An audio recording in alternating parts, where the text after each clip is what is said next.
Yeah. Once again, welcome katika filamu yetu pendwa kabisa ya mfalme wa bahari, Captain Jack Sparrow. Hii ni sehemu yetu ya 3 kabisa. Karibu. Dunia ambayo bahari haiko huru tena, maharamia wamefukuzwa kila kona, bandari zinafungwa, meli zinachomwa moto, yani ni vita mtindo mmoja baharini. Na yoyote anayeshtukiwa kuwa ni mharamia ananyongwa hadharani bila huruma, na mtu anayesababisha yote haya si mwingine ni yule Bucket tulimuona katika filamu yetu ya pili baada ya kupata moyo wa David John, na anaanza kuutumia kama silaha, maana ana nguvu zote kuliko mtu yoyote katika ulimwengu wa bahari. Kutumia moyo huo anaweza kumlazimisha David John kutii amri yake yoyote anayotaka na kutumia meli ya Flying Dutchman.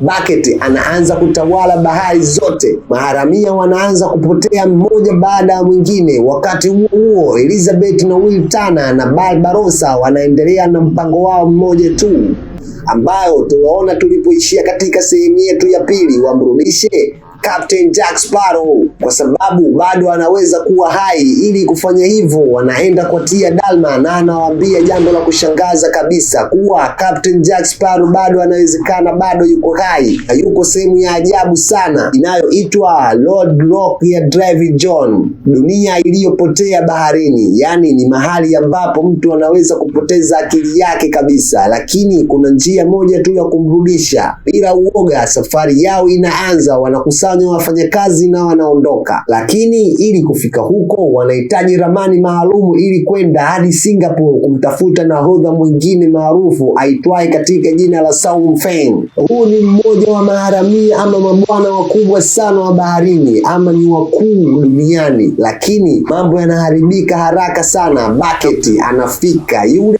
mwenye kumiliki bahari yake, mipango inaanza kuharibika. Bucket anaanza kushambulia na askari wake, watu wanakufa, meli zinachomwa, vita vinaendelea, lakini Will Turner pamoja na Elizabeth na Barbarossa wanafanikiwa kutoroka. Hatimaye wanafika kwenye mipaka ya dunia na kuingia kwenye lango ya Lord David John. Wanapaswa kugeuza meli yao juu chini ili kuingia huko. Ni tukio la ajabu sana linalotokea katika filamu yetu. Bahari na anga na dunia vinatoweka na kuchanganyika humu ndani. Kisha wanafika katika Lord David John.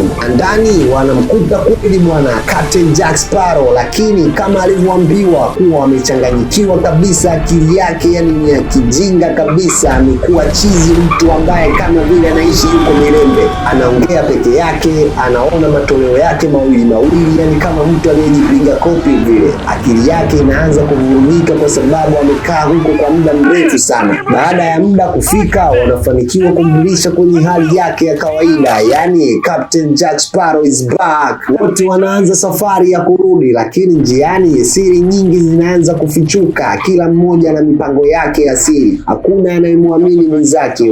Will ana siri yake, naye anataka kumwokoa baba yake ambaye ni Bootstrap Bill. Barbarossa naye ana siri yake, anataka kukusanya watu wote na maharamia wote wamiliki. Elizabeth naye ana siri yake, anataka kuhakikisha maharamia wote wanapigana. Jack naye ana siri yake, anataka kuwa nahodha wa meli ya Flying Dutchman ambaye anamiliki bwana David John. Sasa yoyote atakayefanikiwa kuutoboa moyo huo wa David John ndiye atakayekuwa mmiliki na nahodha mpya wa meli hiyo ama captain. Wakati huo Bucket anaendelea kushinda mahali kila kona na kuendelea kupigana vita vyake. Maharamia wanaanza kukusanyika kila kona. Kuna mabwana 9 wa maharamia wanatoka sehemu mbalimbali duniani, wanafanya mkutano mkubwa sana, lakini kuna tatizo. Maharamia hao ama makapteni yao hawaelewani kabisa na hawaaminiani. Wengi wanagombania madaraka na wengi wanapenda fedha kuliko umoja. Mkutano unaharibika na kuvunjika. Ndipo Elizabeth anatoa hoja na anasema wakibaki kugombana wote wataangamizwa na hakuna atakayebakia. Kisha kwa mshangao mkubwa anachaguliwa kuwa mfalme wa maharamia. Kwa sasa anaongoza majeshi yote ya maharamia, lakini Bucket bado ana nguvu kubwa sana. Ndipo Barbarossa anafanya jambo la mwisho kabisa na la hatari kabisa.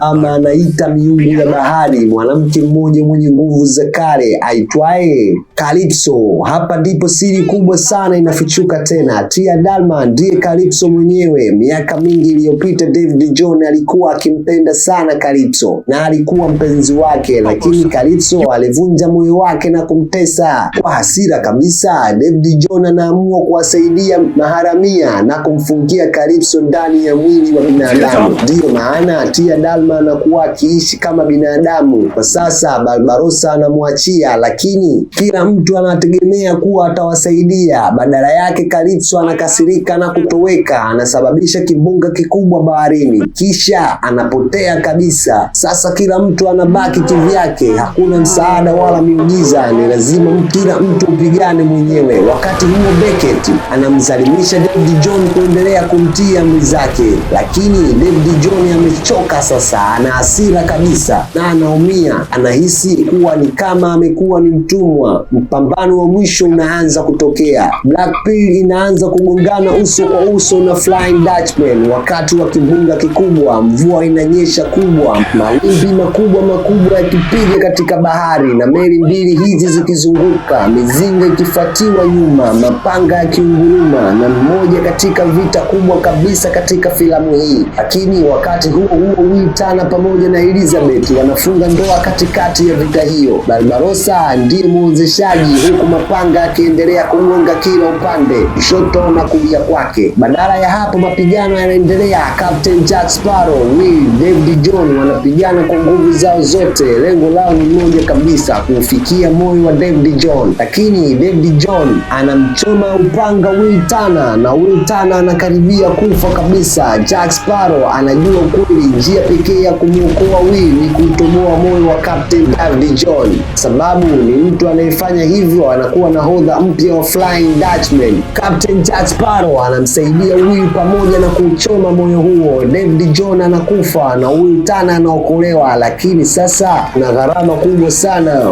Will Turner hawezi kurudi kuishi katika maisha ya kawaida kabisa. Amekuwa nahodha mpya wa Flying Dutchman. Kazi yake ni kusafirisha roho za waliokufa baharini. Anaweza kutua nchi kavu mara moja tu kila baada ya miaka 10, na ni sadaka kubwa sana. Wakati huo Beckett anagundua kuwa amechelewa sana. Flying Dutchman haimtii tena, sasa iko upande kwa mharamia mwingine. Black Pearl na Flying Dutchman zinaungana, zinaanza kumshambulia meli za Beckett. Vita mpya inazaliwa, mizinga inapiga kila upande, meli zinavunjika vipande na watu wake wanakimbia. Lakini Beckett anasimama kimya na kuona ufalme wake ukianguka mbele ya macho yake. Hatimaye meli yake inapinduka na kuzama chini. Utawala wake unaishia hapo na bahari inakuwa huru tena baada ya vita kubwa kuisha. Kila mtu anaendelea na maisha yake. Captain Jack Sparrow anaondoka tena na kutafuta hazina zake mpya. Captain Barbarossa anaiba ramani na kuondoka na vipande vyake. Elizabeth anarudi nchi kavu, lakini moyo wake ukibaki kwa Will Turner. Miaka 10 inapita, Elizabeth anarudi ufukweni akiwa na mtoto wao, kisha Flying Dutchman inatoweka. Will Turner alirudi na kuonana hapo na mke wake. Hatimaye movie yetu inafikia mwisho, ama hadithi yetu. Karibu, usisahau kusubscribe na kulike ili kupata sehemu yetu inayofuata. Karibu. Fika kwa DJ Mswahili utapata movie kali zilizotafsiriwa Kiswahili, za kuchekesha, za kutisha, action kali, bila kusahau animation za watoto. Usisahau kusubscribe, kulike na kucomment.